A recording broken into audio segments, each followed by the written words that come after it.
Oak Park. It's good to be talking to you and giving you my November pastor update.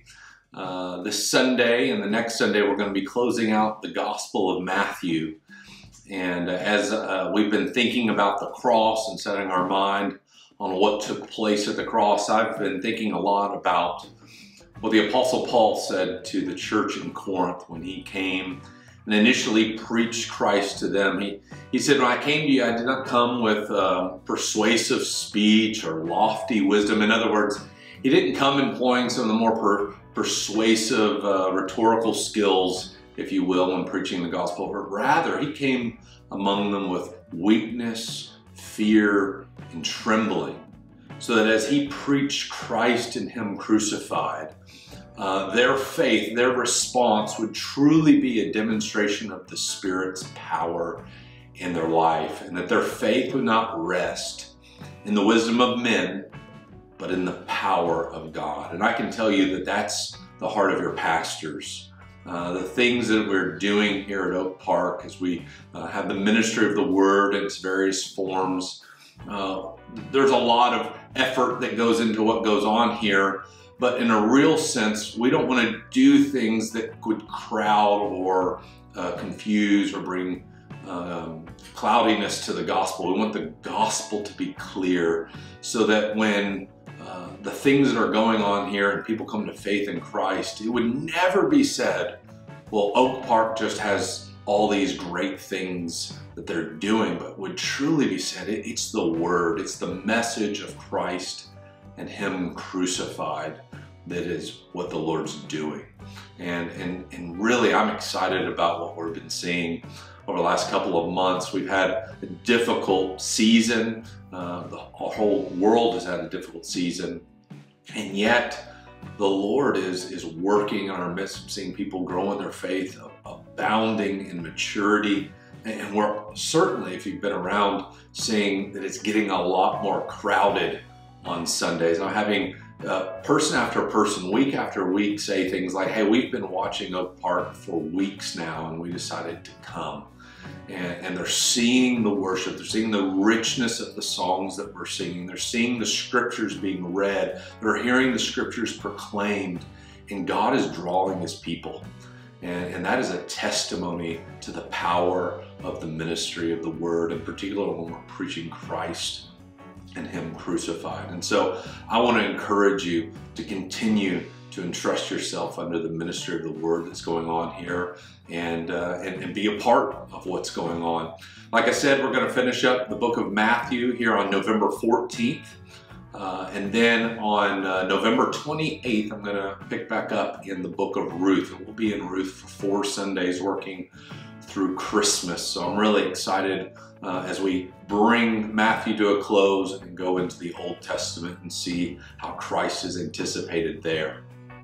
Well, I was talking about the Lord bringing in more people, and certainly we're experiencing growing pains again. We're feeling the squeeze. I think the last few Sundays, I'm hearing that there are no parking spots. People are driving around and around. That might have been some of you. And even this Sunday, people couldn't even fit in the worship center, and we're going into the overflow, and we were running short on seating there. So I do want to let you know we're doing our best to try to manage those things. We're going to be adding more seats in the gym to help with overflow, but there are things that we do need you to help us out with. And one would just be the immediate thing on parking. We can't magically create new spaces, but we could ask, and we are asking, you would help us out. And mainly, if you can park on the street, that would be a huge help. The staff are going to be doing that. We're going to be leading out. But we're asking you to help us with that. Certainly, I know some of you have to bring 2 cars because some of you are serving in the capacity or serving later, and you need to divide your family up. Certainly, please, at least one of those cars needs to be on the street just so that we can create a little bit more space. Seating in the worship center, just so you know, if you're not on time, you're going to probably have to go to the gym. So just keep that in mind. But also be aware, we've got seating that's marked off for guests. That's not for you.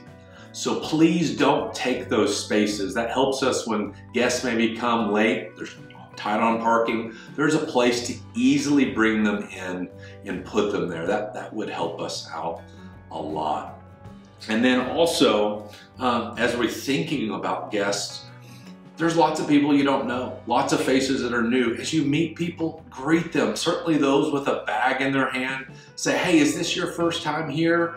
Introduce yourself and invite them to your community group. That's how we're going to be able to get people connected, because as you know, it's hard to connect relationally on Sunday morning with 300 plus people there, everyone running around trying to get their kids and whatever else is going on. That's a huge help that can help us integrate these guests into the life of the church, and so that we can get to know them. And many of these people, I don't know if they know Christ, and this is an opportunity for them to hear the gospel, build relationships with other Christians, and maybe the Lord will use that to bring them to faith in Christ. Along those lines, more people means more babies, and we are in need of extended care workers. So if you can help us out, please let Jeremy or Mandy know, and Brian's team. We need help. And so I think Jeremy will have a link in how you can serve in this video, but that's a huge area that we're going to need some more help so that we can handle the capacity loads that we're experiencing. Well, moving into November, you're gonna start hearing a little bit more in a couple of weeks about our Lottie Moon Christmas offering. This is our international missions offering, where we help support missionaries going around the globe to take the gospel of Jesus Christ and Him crucified to those who don't know Christ. And this year our goal is going to be $18,000, and we'll collect that on December 5th. So you're going to be hearing more about it. We'll be promoting it, but just want you to circle that date and begin praying how the Lord might lead you to give and what amount you could give to that offering. And then finally, just a reminder that we won't have any Wednesday night activities the Wednesday before Thanksgiving. We'll be bringing our Wednesday night ministries down to a close as the holiday season hits, and that's always a sweet time. But as you do transition and go visit family, and I'm sure there'll be some Sundays some of you miss, don't let that instill bad habits again. We've come out of that. Many of us have gotten back in a routine of gathering together. It's part of the reason why we're so full on Sunday mornings. Let's not go back. And I'm confident we can press on to better things. And I hope to see you Sunday.